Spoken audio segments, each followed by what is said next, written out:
Hello everyone, welcome back. Today we'll be going more simple today with my most recent Studio Series purchase, that being the Bumblebee movie Voyager class, almost said Starscream when I meant Skywarp. And arguably this is the best use of the mold, or at least recently, considering I think that they probably made a fresh mold for this, or I don't know, they did something to help with some of the like QC issues that happens on figures when they use the mold too much. But yeah, it's a really, like, I've reviewed this mold in the past in my like big Decepticon Bumblebee movie review. I'll have that linked in the description along with the playlist for all of my Transformers reviews, and I'll have them linked in the comments as well. So also, speaking of which, like, comment, subscribe, all those fun doodads. Let's continue. So yeah, here we have it in his, well, Cybertronian Tetrajet mode, or at least one of the many interpretations of it, with it looking very pointy, and thankfully this little bit here is rubber, but it is painted in purple, as you can see right there, right where my fingernail is. This is the same plastic as the orange back here, which is different on... which for some reason, I don't know why, is different on the other two copies of that I have of this mold of the Starscream and the Thundercracker. Like, this is more opaque than the other ones, which are more so clear. But you'll see that in the comparisons later when I get to robot mode. So yeah. And also, you can see his face back here. So yeah, it's still using that Blitzwing like gas mask face, which honestly works for the two like jobbers, or like the two that essentially just flank stars and that flank Starscream all the time. But yeah, and for something called Skywarp, not, well, there is a lot of purple, but I feel like this could have been like Thundercracker, where it was like all like a nice like rich like purple color, because it just feels kind of off with all the gray, in my opinion. But short of customizing it, I think this is the only way we're going to get Skywarp. God, I keep mixing up all those names in my head. Sorry. But anyway. So yeah, there's a stand port right here on the gun, so if you wanted to fly around, then there you go. And let's get on to transformation. So first things first, remove all the accessories. These two like little guns on the side, and then the actual main gun.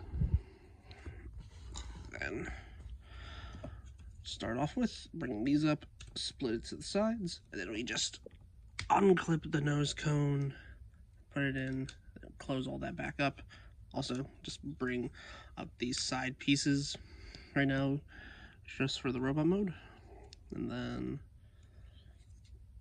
to continue, just fold the wings up, fold these up, and bring them down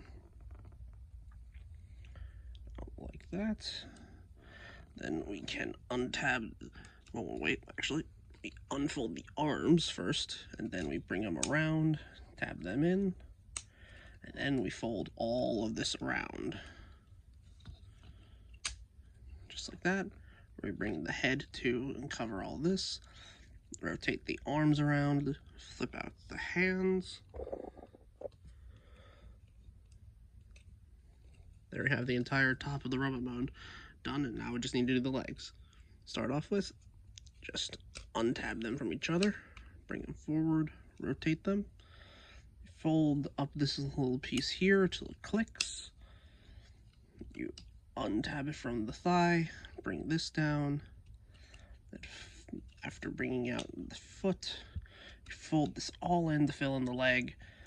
Fold this to the side, fold that up, and honestly that is still super satisfying to essentially put away all of the like vehicle mode covering just into the hollow spot on the legs, which is honestly really clever in my opinion.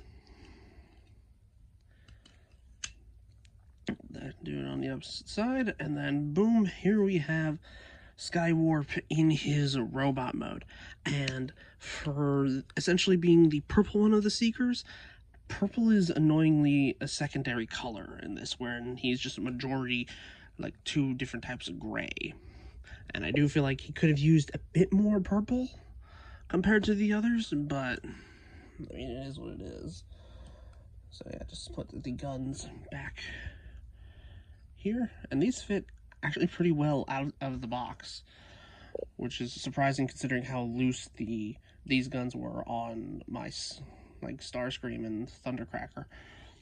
And also, here we have his gun, and my preferred way of doing it is essentially folding in the hands and then using this port here to undersling it. And this surprisingly works just right out of the box. And this is honestly, I'm honestly surprised that no upgrade kit company has made blasters for these guys that can fit like this, essentially flush, like no gap, like doesn't look awkward while holding it, and doesn't make the arm seem way too long in my opinion. And when you turn it to the side, it looks like he's holding it at an angle, because you can't really put the hand in complete parallel to the arm. Like, the port itself will always be kind of drooping, or at least it gives the illusion of that when you plug in the gun. Because just holding it straight out like this, it looks like he's just, even then he's like slightly holding it down like it would be a sword, in my opinion. But yeah. So let's get the obvious comparison out of the way. Here he is with his other Seeker brethren. Here is Thundercracker. And here is Starscream. So it is really nice having a complete Voyager set of the Seekers, even though they're not in the G1 design, in my opinion, which, then again, I do feel like we do need a new G1 Starscream mold, at the very least. But hey, that's just my opinion. So yeah. So it is really nice having these all together, but it feels like this leans more into the Starscream than it does into what Thundercracker is, because in the original G1 design, it was essentially the entirety of it was blue with just the gray segments here, except on here, it's more like a palette swapped Starscream, which I guess is how it was in the movie. He was there, technically, but, like, if you weren't looking for him, then kind of hard to see. I think he's the one that gets, like, drop-kicked by Optimus Prime during the entirety of the Cybertron scene. I don't remember, it's been a hot minute since I watched that movie, but yeah. So, a few more comparisons. Here he is next to concept art Megatron, which is an amazing figure. And here he is next to the other purple Decepticon of the group, that being Shockwave. There we go. So yeah, it is nice to have more Decepticons for the, like, Bumblebee movie shelf. I don't have Thrust because, honestly, I didn't care for that one. But having all of these guys is really, well, also, I forgot Soundwave. 1 second. Sorry about that. But here is Soundwave as well for comparison. So, pretty much the same height. And also, here he is next to the other concept art, Rumble, Frenzy, the blue one. And also Ravage. So yeah, honestly, a really nice set of realistic styled Cybertronian, like, G1, like, Decepticons, honestly. Like, it is kind of nice. Like, you have all the characters that are just kind of, they're just kind of just iconic, the entire thing. Besides getting the red version of this guy, I honestly don't know where else they could go for the Bumblebee movie line besides introducing more concept art stuff, like what they did with the Sunstreaker, where There might have been concept art, but it could just be the excuse for keeping Studio Series running, especially its more iconic part here with the Bumblebee movie designs. But considering on-screen Bumblebee movie designs, besides these two, they pretty much got them all done. Like, there is no one else to really do besides maybe an Optimus Prime from that scene. But they already kind of did one, which was a legally distinct flat-nosed truck that isn't one-to-one accurate, but is pretty damn close in my opinion, even though I don't have that mold. But yeah.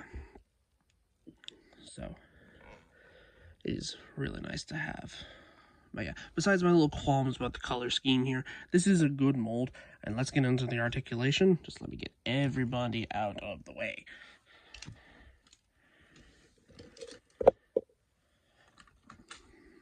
There we go. Now for this guy's articulation.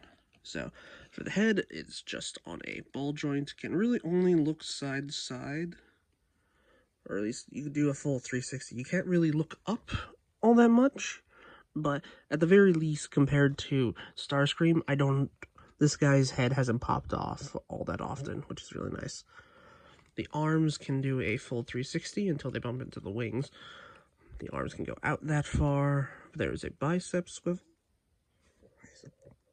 There we go. That should be better.